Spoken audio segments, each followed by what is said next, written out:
the sequence of elements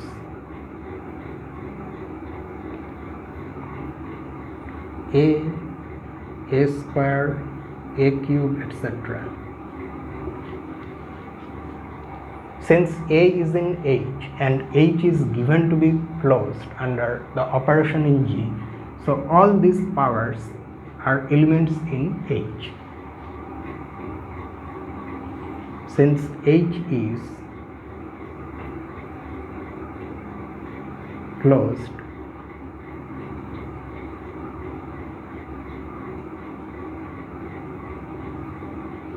under the operation in G,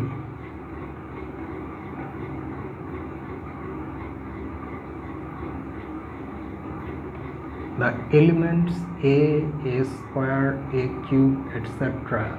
all belong to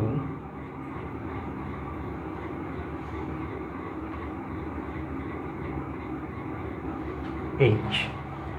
Okay, so all of them belong to H.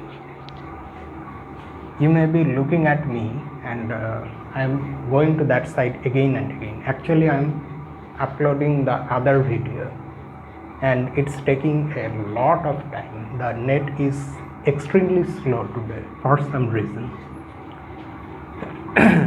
Okay, so by the way, that is not a problem. It will be over eventually at some point. So these elements now belong to H. Now we invoke the finiteness of H. Since H is finite, there must be repetition somewhere at some stage in this list, because if we see that it's all the positive integral powers of A and all of them cannot be distinct, because that would give us infinitely many distinct elements in H, proving that H is not finite, which is a contradiction. So that's why there must be repetition somewhere.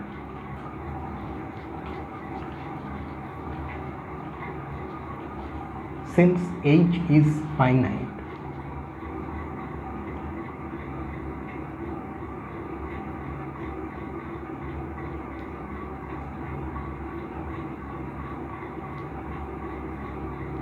we must have repetition in the list or in the sequence.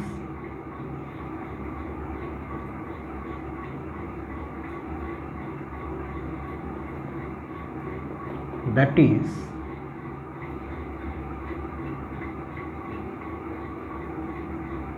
there exist positive integers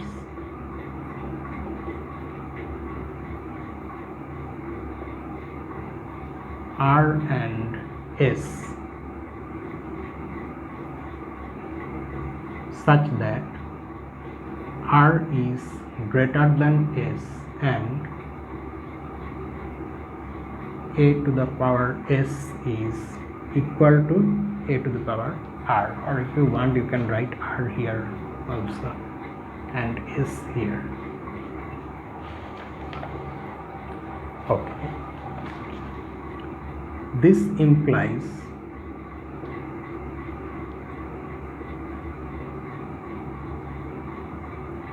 A to the power R minus S is equal to identity. Multiply both sides by A to the power minus S and use the rules of exponent. Doing that you get this. Okay. Note that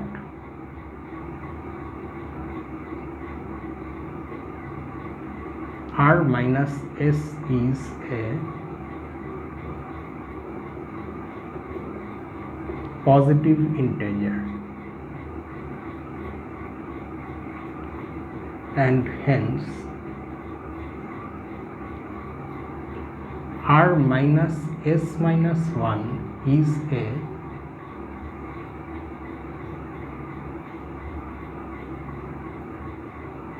non-negative integer.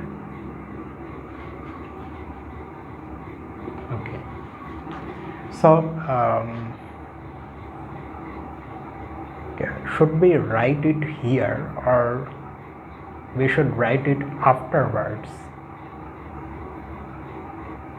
Okay, let us write it afterwards, because from this equation itself we have something to conclude.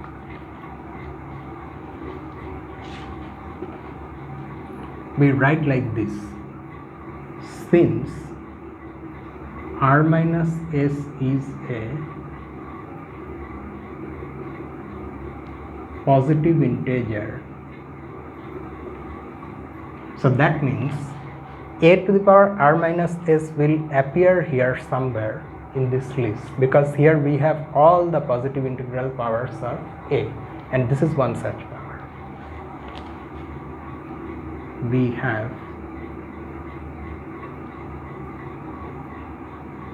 e equal to a to the power r minus s belonging to h, and since all of them are in h, so now we have the fact that the identity element is in h. The identity element of G is in h. Okay. So this means H not only has all the positive integral powers of A, but all the non-negative integral powers of A, because E is a to the power 0, that is also in h from this new condition, and all the positive integral powers are already in h from here. So if we have h raised to a non-negative integer, that corresponding element is in h. Since r minus s is a positive integer, because of this inequality, so r minus s minus 1 will be a non-negative integer. Note that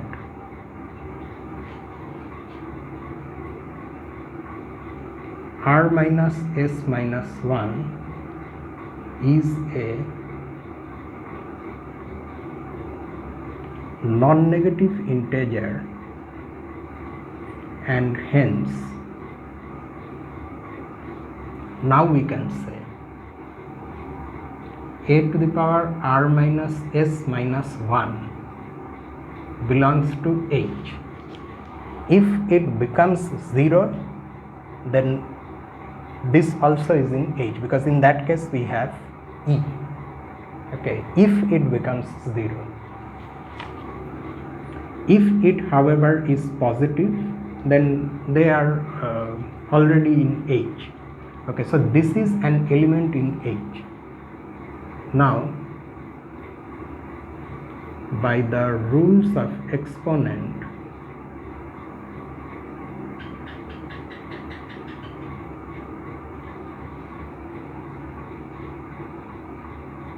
a times a to the power r minus s minus 1 equal to a to the power 1 plus r minus s minus 1, because a is a to the power 1, and this is equal to a to the power r minus s, which is equal to identity, and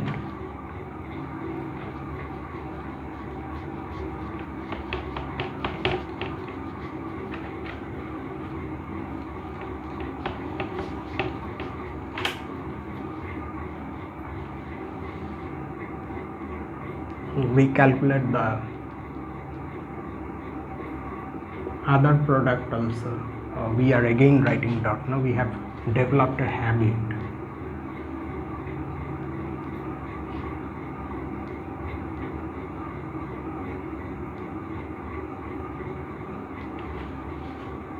So a to the power r minus s minus 1 actually is the inverse of the element a. From these calculations we get that fact. Thus,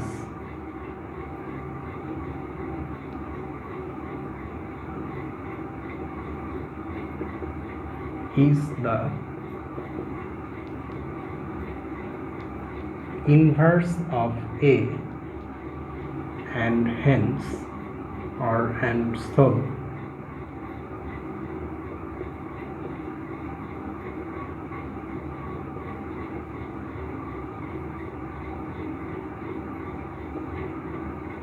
belongs to H. So that gives us the fact that condition 2 is also true. We started off by taking A to be any element in H. We have now proved that its inverse as we calculate it in G is actually in H, and that's why by the previous lemma H is a subgroup of G. You may have one doubt here. You may wonder why we don't write, after having this condition, why we don't write from here itself that A inverse is equal to A to the power R minus S minus 1. Yes, we can do that. Okay, can we do that? I was thinking that that will lead to a confusion. A to the power minus 1 is equal to A to the power R minus S minus 1 by rules of exponent. So from there itself we have A inverse equal to this. Yes, you can in fact conclude in that way also. Instead of doing these calculations directly from the rules of exponent and this condition, you can conclude that A inverse is this element. However, these things have to be written, because then only this power will belong to H, and that's how A inverse belongs to H. Okay, so that won't give us any distinct advantage, and that completes the proof. So if we have a group and we have a subgroup which is closed under the operation in G and is finite, these two things imply that H is a subgroup of G.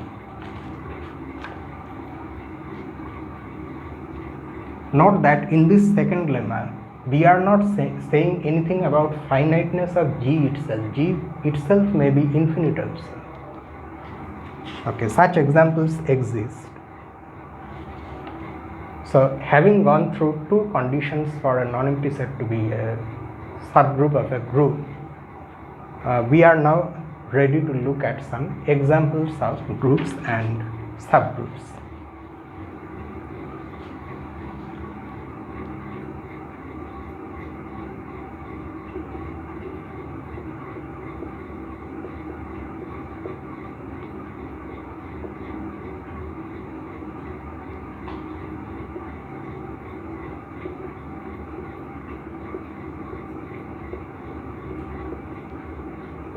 Some examples of groups and their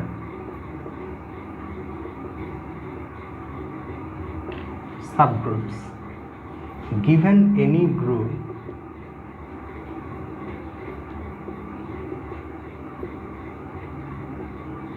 G, there are always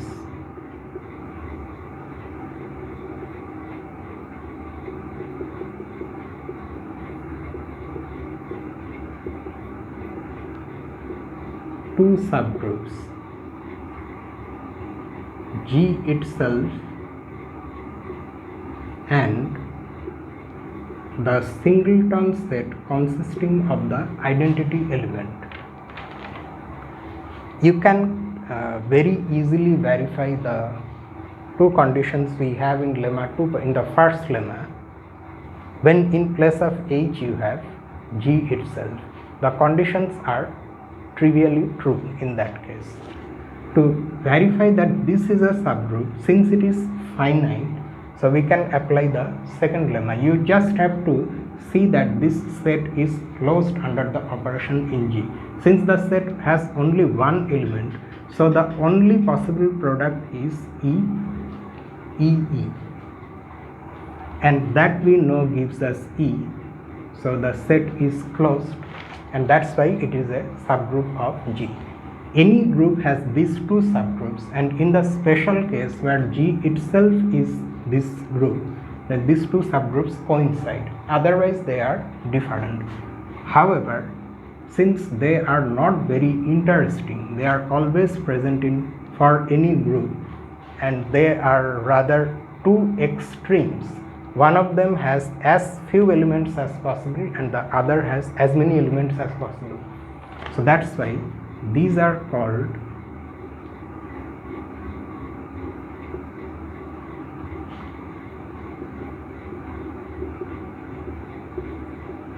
trivial subgroups.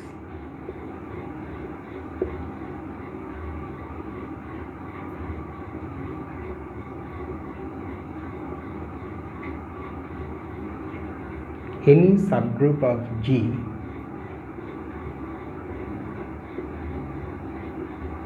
other than the trivial subgroups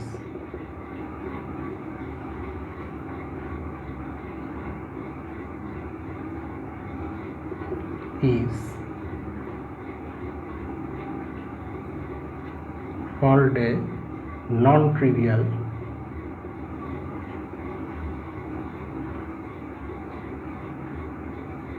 subgroup, and we are mainly concerned with non-trivial subgroup. We are interested in non-trivial subgroups. So now we look at examples.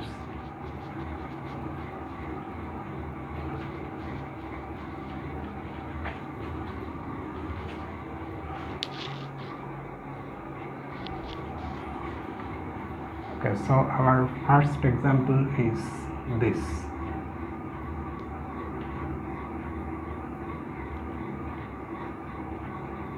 Example 241.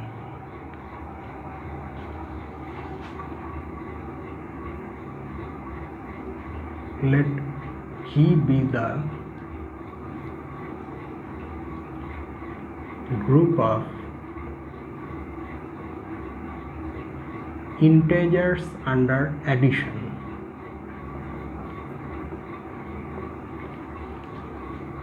Integers form a group under addition. It is well known, or when we develop the system of integers actually in Tau's analysis 1, there we will prove this fact.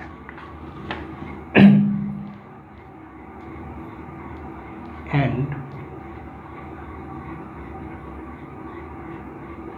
let H be the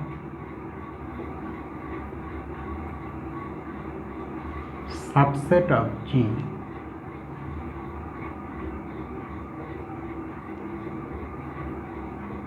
consisting of all multiples of 5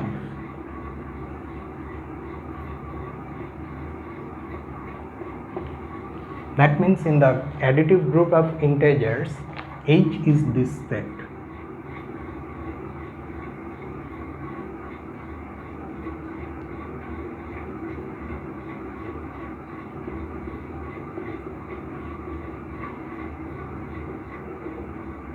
This is H. It has all integral multiples of 5 times some integer, where that some integer actually can take all the integral values. This turns out to be a subgroup of G. Let us see how. We can use the first lemma here. You take any two multiples of 5. They will look like this, 5m and 5n, where m and n are any two integers.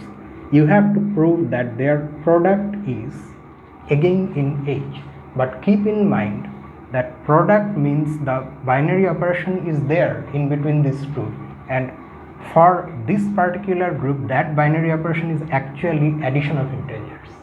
We just denote the binary operation in a multiplicative way by not writing the operation.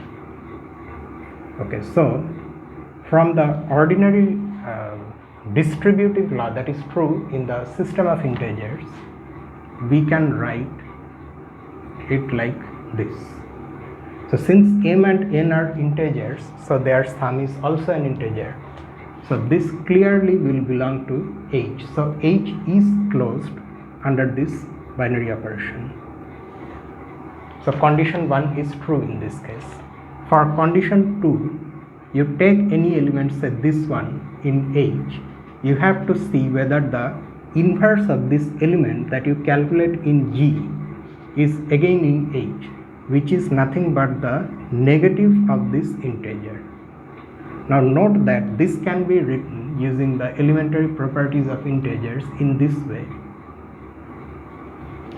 And since m is an integer, minus m is also an integer, so this again is a is an integer multiple of 5. So this is also in H, and that's why H is a subgroup of G.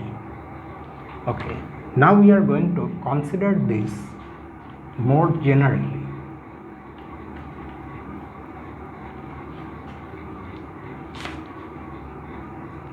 One can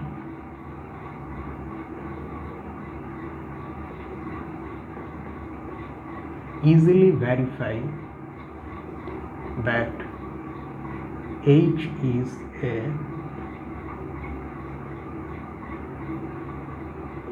subgroup of G. Easily verify means in that way one can verify. Okay, now in general,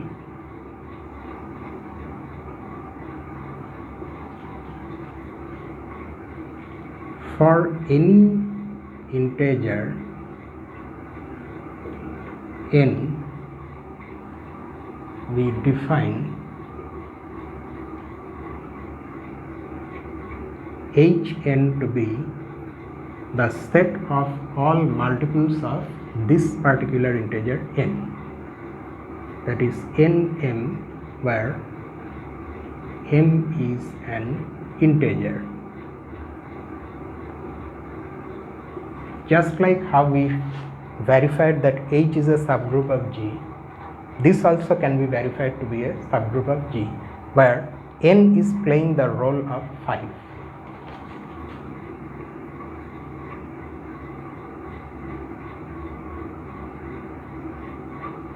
One can show that Hn is a subgroup of G for all integers n.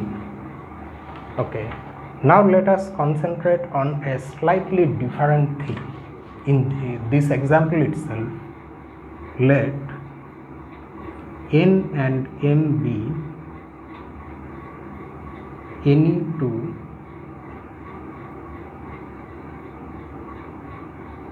integers.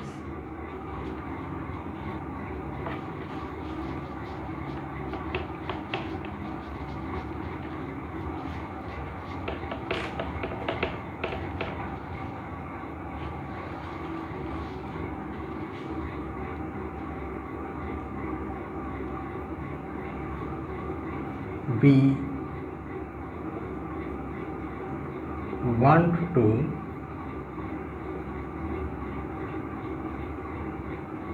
I should not say determine, I can say we want to investigate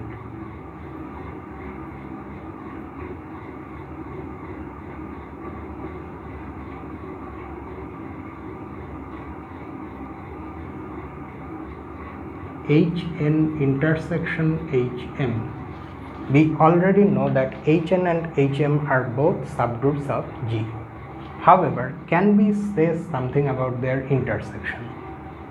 It may seem a little strange why we consider intersection. It will become clear when we see, after we have seen quite a few examples, it will become clear. Note that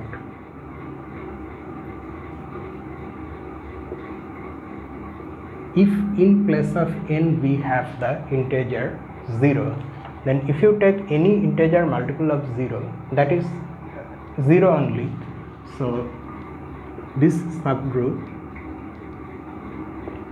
consists of only 0. In fact, in this context, in the context of this group, this is one of the trivial subgroups which has only the identity element, and hence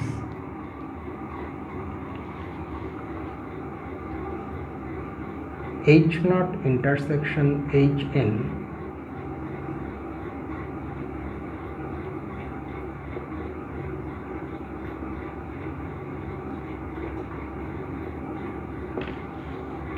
because this is a subset of any group, and since Hn is a group, so the intersection will be the subset itself. So this intersection when in the particular case when n is 0 or m is 0 for that matter, is the trivial subgroup itself. Also, h minus n is equal to hn. If you see, all integral multiples of say 5 and all integral multiples of minus 5 after all turn out to be the same, because in forming the integral multiples we are going to vary this m over all integers where both positive and negative integers appear. Similarly, while forming the integral multiples of minus 5, here also m will take all positive and negative values. So after all, the sets will be equal, and that's why h minus n is equal to hn. And we have already seen the case where one of them is 0. So it's enough to consider that both n and m are positive integers.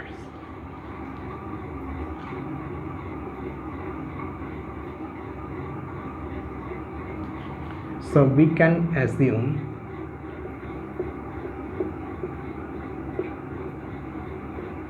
both n and m are positive integers.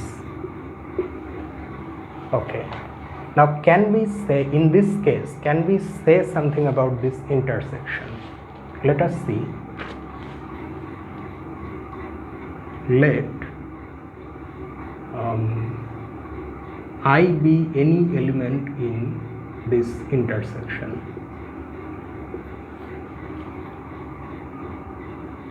Then I belongs to both the sets, this and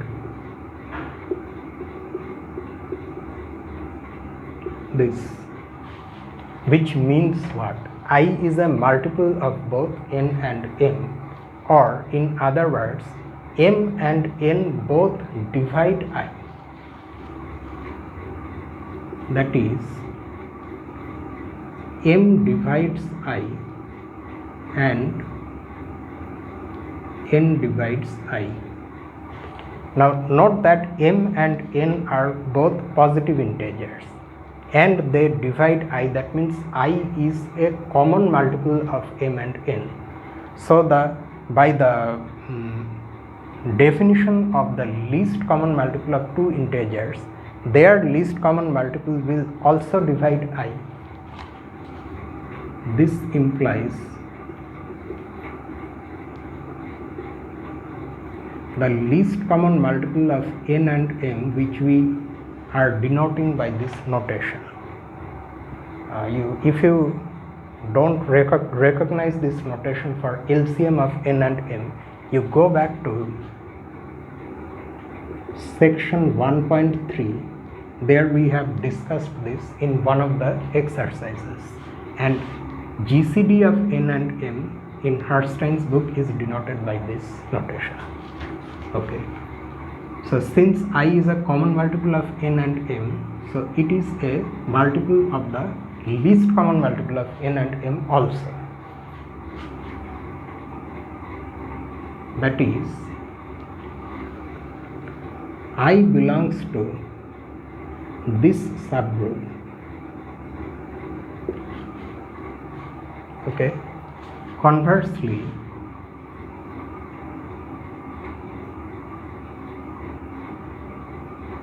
let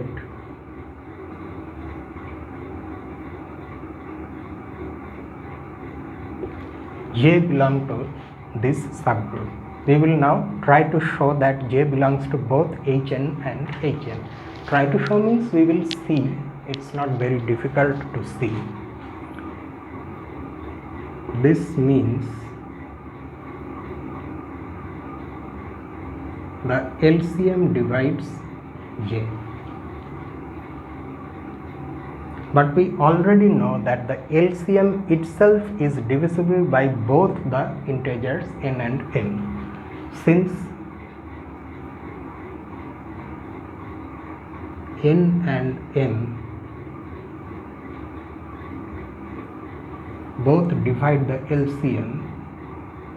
So both of them will divide J as well, because just like subgroup or subset, the divisibility relation is also transitive.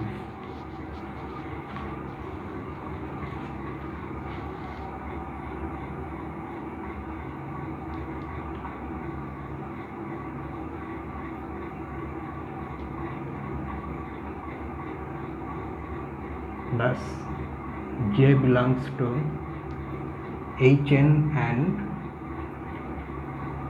Hn, or J belongs to their intersection. We have thus proved that this intersection is nothing but this subgroup. So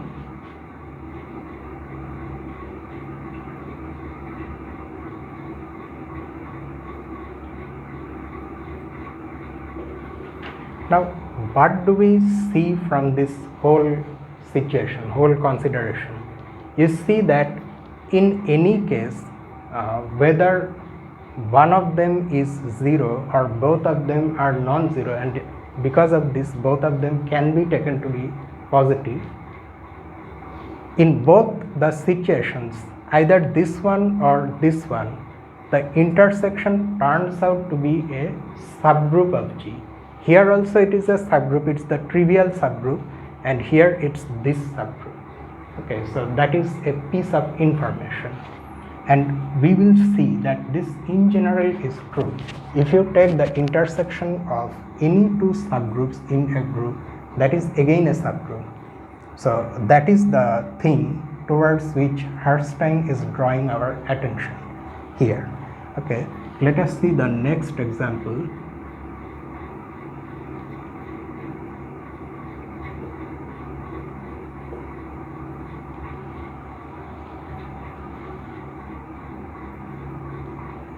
Let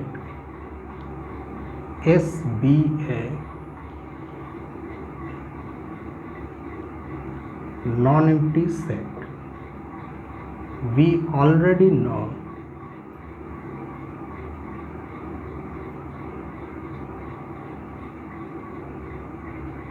that A of S is a group under composition of mappings.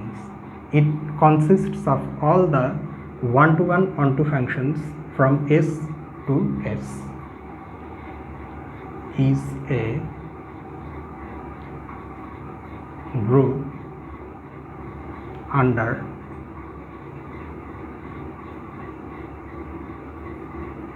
composition of mappings. Now let X be any element in S.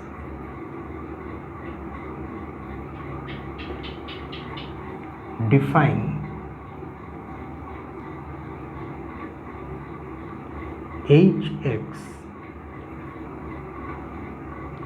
to be the set of those elements, that means those mappings on S that do not change this element X. That is, if you apply the mapping, recall that in Herrstein we will very confusingly sometimes write the argument on the left and sometimes on the right. I don't know what he has achieved by doing this, but let's just go with the flow. And these are parts of some mathematicians, some whimsical things that they like to do.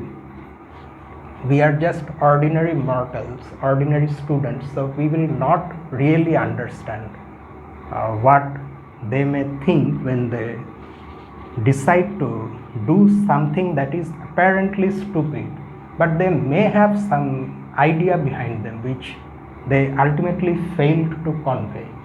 Maybe it serves some purpose. I don't see any.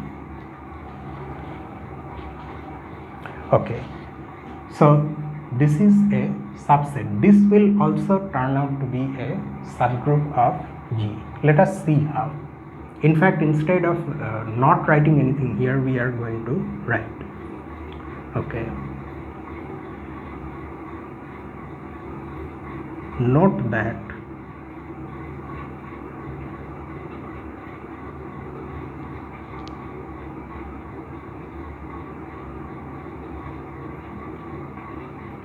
the identity,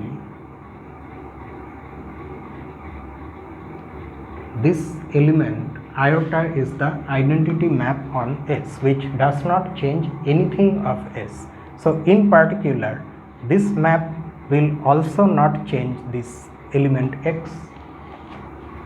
Note that the identity is in Hx because X iota is equal to X. So that's why Hx is a non-empty subset of S.